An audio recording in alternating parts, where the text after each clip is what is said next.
There you go, you need Ben on a trip like this. There's all sorts of stuff happening today. Yeah, those ones on the left shouldn't be there. Yeah. Okay, here's the museum.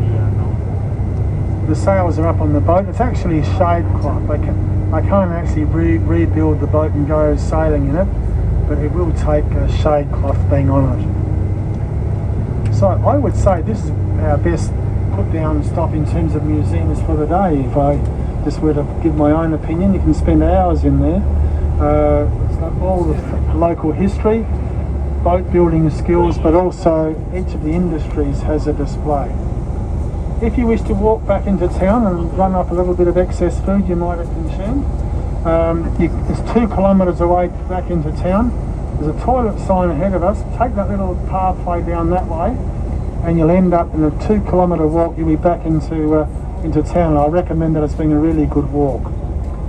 Ahead of us is a black blubber pot used by whalers when they are melting down the skin or the blubber of the whales to get the oil.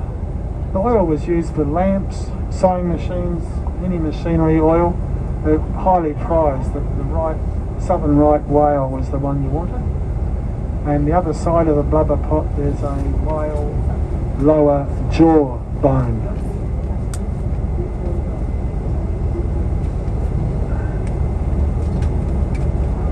But you could easily spend an hour or so in there. If you did, we'd pick you up later on. But they've gone now. There you go. All good. Wave. Yep. Lovely mob of volunteers. Port Lincoln thrives on volunteers. When you got off the ship today,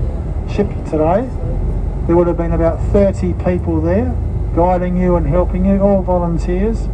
They turn up week after week and do a great job. I have to say that because my wife is one of them. I got seconded into this job. So we do rely on volunteers, but at places like all the museums that you've been around today, all of those are volunteer staffed. Fantastic. Now it's a great community to be in. As I said, I feel like I'm living in a country town, not a city, and that's the way I like it. First fresh water was discovered down there on our left. You can't see anything, but the spring water was actually coming to the surface right near the sea level.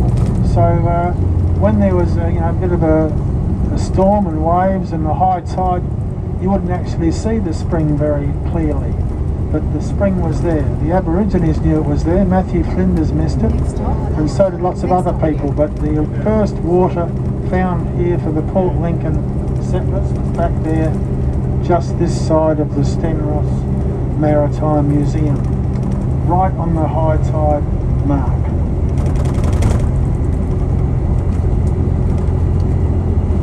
So shortly we'll be pulling into the Port Lincoln Hotel.